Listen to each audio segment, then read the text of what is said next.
Favourites. நம்ம நார்மலாக எப்போ தூங்கினாலும் நம்மளுக்கு டக்குன்னு வந்து தூக்கமே வராது. ஆனால் புக்கு ஒன்று மட்டும் எடுத்து எதிர்க்க வச்சு படிக்க ஆரம்பிக்கலாம் அப்படின்னு தோணும்போது மட்டும்தான் நல்லா தூக்கம் வரும். ஏன் படிக்கும் போது மட்டும் நம்மளுக்கு தூக்கம் வருதுன்னு உங்களுக்கு தெரியுமா? அதை பற்றி இன்றைக்கி வீடியோக்களை பார்க்க போகிறோம். கண் இருக்கும் எல்லோரும் தூங்கத்தான் செய்வார்கள். ஏதோ அலுப்பில் கொஞ்சம் அசந்திருப்பேன். படிக்கும் போது மட்டும் ஏன் நம்மளுக்கு தூக்கம் வருதுன்னா, நம்ம படிக்கிற தோரணையை பொறுத்து. நம்ம படிக்கும் போதும் நம்ம உடம்புல ஒரு அசைவும் இருக்காது. அப்படியே நம்ம உடம்பு எதுவும் அசையலைன்னா நம்ம தசைகளுக்கு வந்து ரத்த ஓட்டம் போகிறது கம்மியாகும். அப்படி ரத்த ஓட்டம் போகிறது கம்மியானால் நம்ம உடம்புல லாக்டிக் ஆசிட்னு ஒரு ஆசிட் இருக்குது.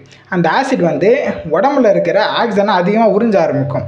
அப்படி உறிஞ்ச ஆரம்பிச்சிங்கன்னா நம்ம உடம்பு வந்து சோர்வாக ஆரம்பிக்கும். நீங்கள் நல்லா கவனிச்சு பாருங்கள்.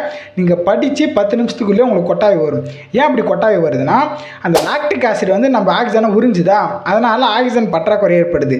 அதனால் வெளியே இருக்கிற ஆக்சிஜனை முடிஞ்சளவுக்கு எவ்வளோ உள்ளே எடுத்துக்கிறோம், அதுதான் வந்து கொட்டாவி. அந்த கொட்டாவி வந்த அப்புறம் கொஞ்சம் ரிலாக்ஸ் ஆகி அப்படியே நம்மளுக்கு தூக்கம் வர மாதிரி ஆரம்பிக்கும். அதனால தான் வந்து படிக்கும்போது தூக்கம் வருது. இதை எப்படி தடுக்கலாம்னா, நீங்கள் வந்து ஒரே தொடர்ச்சியாக படிக்காமல் படிச்சுட்டு ஒரு 10 நிமிஷம் பிரேக் எடுத்து திருப்பி படிக்க ஆரம்பிங்களா, திருப்பி 10 நிமிஷம் பிரேக் எடுத்து படிக்க ஆரம்பிங்களா. இப்படி படிக்கும்போது உங்களுக்கு வந்து தூக்கம் வராது. இது உங்களுக்கு தெரியாது நினைக்கிறேன். தெரிஞ்சுக்கங்க. இது போல் இன்ட்ரெஸ்டான ஃபேக்ட்ஸ் நான் சப்ஸ்கிரைப் பண்ணுறேன். அடுத்த சந்திக்கிறேன். பாய். தூங்கி விட்டேனாம், அதை பெரிய துக்கமாக பேசுகிறார்.